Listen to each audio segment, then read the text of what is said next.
Welcome to part 2 of my DSA in C# course. Today we are going to learn about conditional statements. There are mainly just two types of conditional statements which you're going to encounter in C#.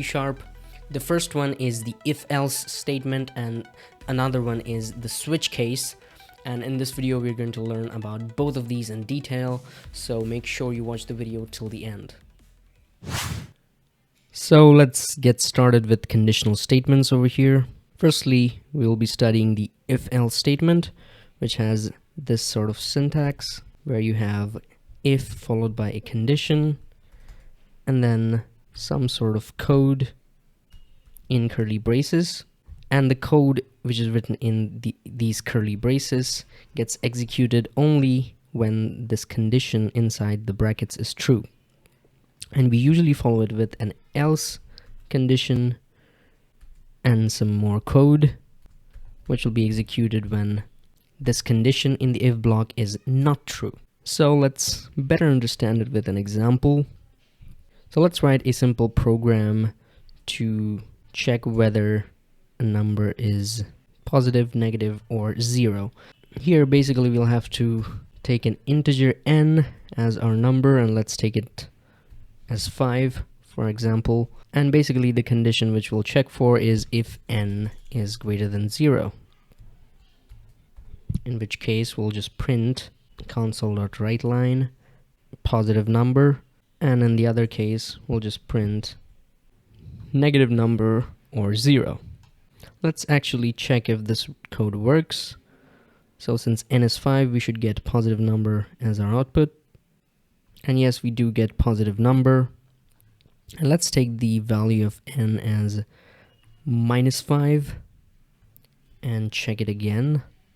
And yeah, this time we get negative number or 0. And that's basically the if-else statement, which is very straightforward.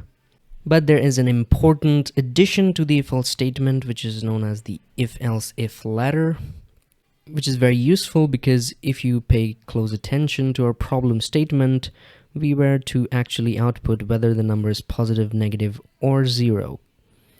So in that case, if we enter the value of n as 0, we should really just get that the number is 0 and not negative number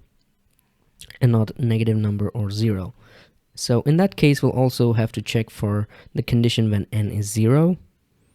So we'll just add another if statement after the else statement for that. And we'll check for if n is equal to 0, then we just print number is 0. And this double equal to is the comparison operator in C#. So it basically compares the value of n and 0. Whereas when we just use n equals 0, it's the assignment operator. So you might want to remember that what is the difference between an assignment operator and a comparison operator. So let's check if this code works the way we want it to. And yes, it does work. We get the number 0 printed on the screen. And of course, you can have multiple if-else-if statements, as many as you want, and that is basically known as the if-else-if ladder. And the if-else-if ladder is very useful in cases where you have lots of different kinds of conditions. So let's say we had multiple variables in these conditions and lots of different types of conditions, then this is the ideal case for that. But what if we actually wanted to create a program to just print a menu for performing various operations on any two given numbers? Well, let me explain the problem statement now. We'll just take two numbers as input and display a menu to perform various arithmetic operations. Mainly, we'll just focus on the 4 basic arithmetic operations here. So first, we'll just ask the user to enter the first number, and we'll just take it as num1. And notice that after the console.readLine function, I've actually used the console.toInt32. And this is required because whatever we get as the input through console.readLine will be a string, which needs to be converted to an integer, and so we use the convert.toInt32 function for that conversion. Now both of these functions are actually part of the built-in functions of the C# library, so you need not really remember them. You would always get them as suggestions right after, let's say you write convert dot, and you'll get like a list of functions to choose from, and this time we just had to use the toInt32 from the list.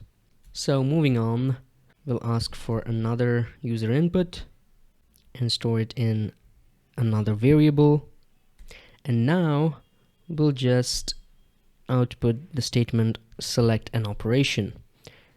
And here we can write the whole menu in just one console.writeLine statement using the Newline operator, which is \n, which acts as a new line. So we have just inserted another line after this text select an operation.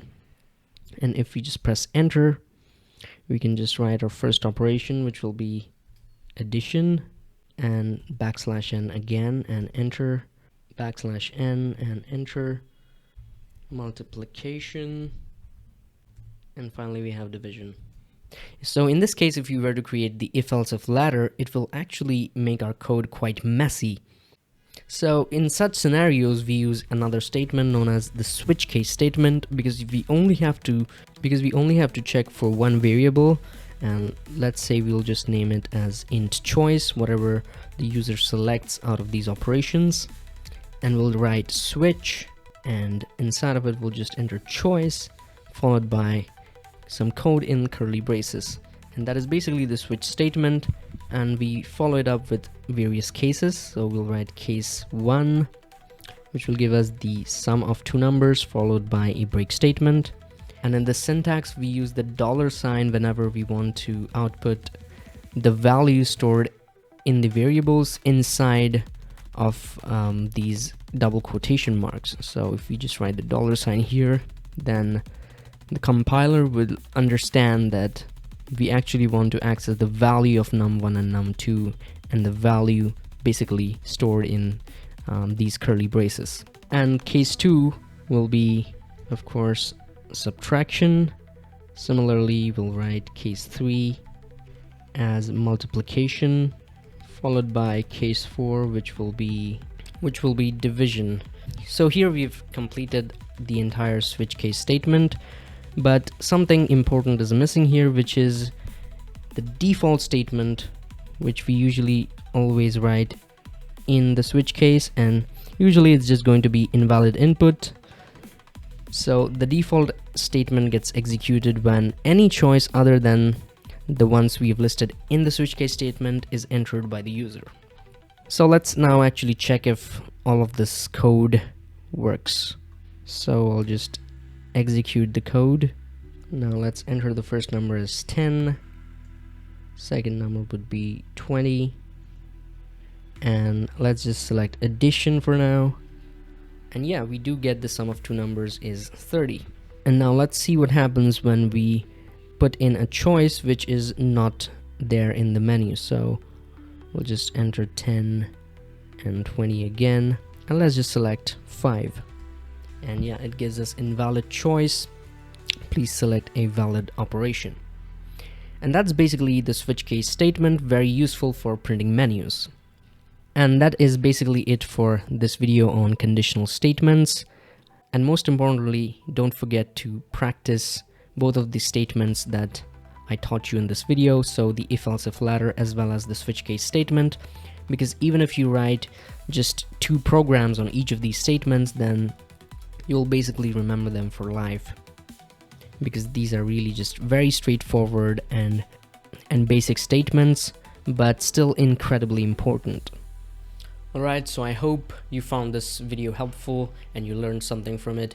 If you did, then don't forget to give it a like and subscribe to my channel, because I will be posting many more videos in this C# series.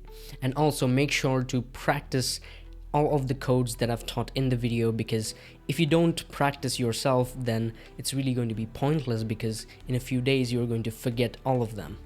And as always, you can ask any kind of questions you have in the comments, So thank you all for watching, and I'll see you in the next one.